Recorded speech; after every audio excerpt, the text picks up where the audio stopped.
Bagaimana kabarnya? Hari ini di pembelajaran PPKN kita akan membahas mengenai bab baru atau kompetensi dasar yang baru mengenai peraturan perundang-undangan dalam sistem hukum nasional di Indonesia. Nah, untuk KD3 ini tujuan pembelajaran yang akan Ayah sampaikan yang pertama adalah mengenai makna tata urutan peraturan perundang-undangan dalam sistem hukum nasional di Indonesia. Kemudian yang kedua yaitu tentang tata urutan peraturan perundang-undangan di Indonesia. Yang ketiga yaitu mengenai asas-asas dalam pembentukan peraturan perundang-undangan. Dan yang terakhir di tujuan pembelajaran yang keempat yaitu muatan dalam peraturan perundang-undangan. Nah, untuk yang pertama mengenai pengertian dari peraturan perundang-undangan di Indonesia, apa itu peraturan atau perundang-undangan yang ada di Indonesia? Pengertian dari peraturan perundang-undangan adalah semua peraturan tertulis yang memuat norma hukum yang mengikat secara umum dan dibentuk atau ditetapkan oleh lembaga negara atau pejabat yang berwenang dan memiliki prosedur yang telah ditetapkan. Jadi, semua peraturan perundang-undangan itu sudah pasti tertulis dan tentu saja dibuat oleh lembaga yang berwenang atau pejabat yang berwenang. Nah, untuk hierarki tata urutan perundang-undangan itu di Indonesia itu sudah sesuai dengan Undang-Undang Nomor 12 Tahun 2011. Nah, apa saja peraturan yang ada di Indonesia? Hierarkinya adalah yang pertama Undang-Undang Dasar 1945. Nah, Undang-Undang Dasar ini dulu dibentuk oleh BPUPKI dan ditetapkan oleh PPKI. Kemudian yang kedua yaitu ada TAP MPR dan tentu saja lembaga yang berwenang atau yang membuat adalah MPR. Kemudian untuk tata urutan yang ketiga ada undang-undang atau perpu. Nah, undang-undang atau perpu itu dibuat oleh DPR dengan persetujuan presiden atau bisa juga dari presiden, tapi disetujui oleh DPR. Kemudian yang keempat ada peraturan pemerintah. Dalam peraturan pemerintah ini dibuat oleh pemerintah atau menteri. Ya, kemudian selanjutnya ada peraturan presiden. Peraturan presiden tentu saja yang membuat adalah presiden. Kemudian ada perda provinsi. Nah, perda provinsi ini dibuat oleh gubernur dengan persetujuan DPRD dan juga bisa juga dibuat oleh DPRD dengan persetujuan gubernur. Nah, yang selanjutnya yang terakhir ada perda kabupaten atau kota. Nah, yang membuat adalah DPRD kabupaten atau kota dengan persetujuan dari wali kota maupun dari bupati. Nah, itu semua dari peraturan undang-undang dasar sampai perda kabupaten tentu saja harus sesuai dengan Pancasila. Nah, walaupun Pancasila tidak masuk dalam hierarki, tetapi dia posisinya yang paling tertinggi. Jadi posisinya di luar hierarki, tapi dia posisinya di atas, sehingga semua peraturan yang ada di bawahnya itu harus sesuai dengan Pancasila. Dengan adanya hierarki ini berarti bahwa semua peraturan yang ada di atasnya itu mengesampingkan peraturan yang lebih rendah. Nah, untuk misalnya peraturan yang ada di bawahnya ini tidak sesuai dengan peraturan yang di atas, maka itu boleh bisa dihapus oleh peraturan yang ada di atasnya, seperti itu. Nah, untuk selanjutnya mengenai asas-asas pembentukan peraturan perundang-undangan. Nah, di sini ada beberapa asas. Yang pertama ada kejelasan tujuan, kemudian ada kelembagaan atau organ pembentuk yang tepat, kemudian ada kesesuaian antara jenis hierarki dengan materi muatan, kemudian ada dapat dilaksanakan, kemudian kedayagunaan atau kehasilgunaan, yang selanjutnya ada kejelasan rumusan, dan yang terakhir ada keterbukaan. Nah, kita akan bahas satu persatu.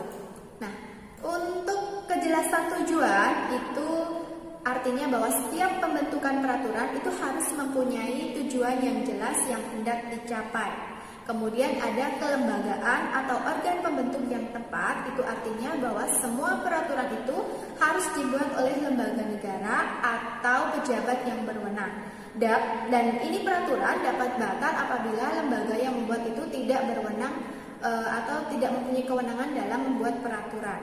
Kemudian ada kesesuaian antara jenis hierarki dan materi muatan, itu artinya bahwa semua pembentukan peraturan itu harus mempunyai materi muatan yang tepat dan jenis peraturannya itu harus tepat.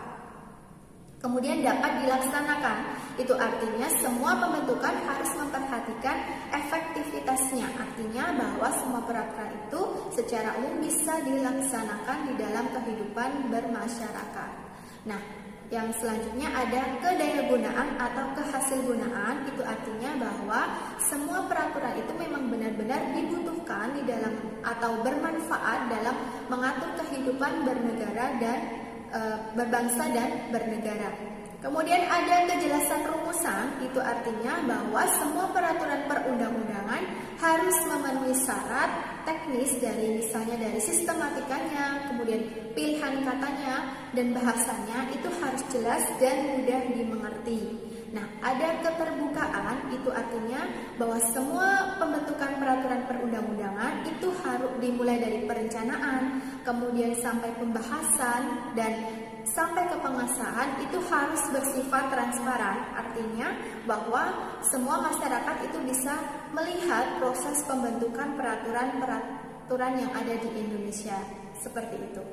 Untuk selanjutnya ada mengenai muatan materi dalam peraturan perundang-undangan. Itu maksudnya bahwa dalam peraturan itu harus mencakup beberapa hal. Yang pertama ada pengayoman, kemudian ada kemanusiaan dan kebangsaan, kekeluargaan, kemanusiaan, Bhinneka Tunggal Ika, kemudian ada keadilan, kemudian kesamaan kedudukan, kemudian ada ketertiban, dan keseimbangan, keserasian, dan keselarasan.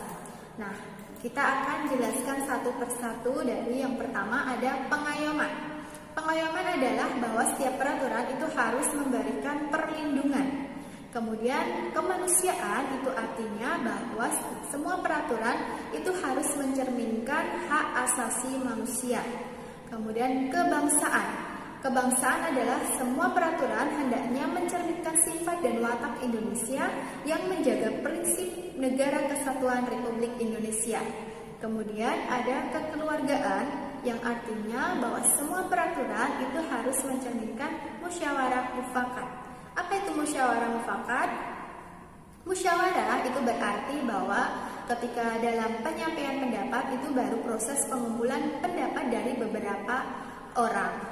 Nah, kalau mufakat itu berarti sudah mencapai satu kesatuan atau satu kesepakatan dalam musyawarah tersebut. Kemudian ada kenusantaraan, artinya bahwa peraturan itu harus memperhatikan kepentingan dari seluruh wilayah Indonesia yang bersumber pada Pancasila dan Undang-Undang Dasar. Kemudian ada Bhinneka Tunggal Ika, artinya bahwa semua penguatan itu harus memperhatikan keragaman penduduk yang ada di Indonesia dari segi golongannya, suku, sara, dari saranya, serta kondisi khusus daerah serta budayanya. Kemudian ada keadilan yang berarti bahwa peraturan harus mencerminkan keadilan yang proporsional bagi setiap manusia.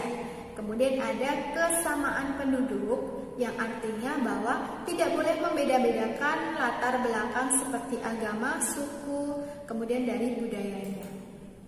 Kemudian ada ketertiban dan kepastian hukum yang artinya bahwa semua peraturan harus mencerminkan ketertiban dalam masyarakat melalui jaminan kepastian hukum. Dan yang terakhir ada keseimbangan, keserasian, dan keselarasan yang artinya bahwa semua peraturan harus mencerminkan keseimbangan, keserasian, dan keselarasan antara kepentingan individu, masyarakat, dan kepentingan bangsa maupun negara. Seperti itu penjelasan dari Miss Aya mengenai peraturan dan hierarki peraturan di Indonesia serta asas dan muatannya. Apabila ada hal-hal yang kurang dimengerti bisa menghubungi Miss Aya. Sampai di sini dulu untuk pembelajaran PPKN. Kita akan bertemu lagi di pembelajaran selanjutnya. Bye!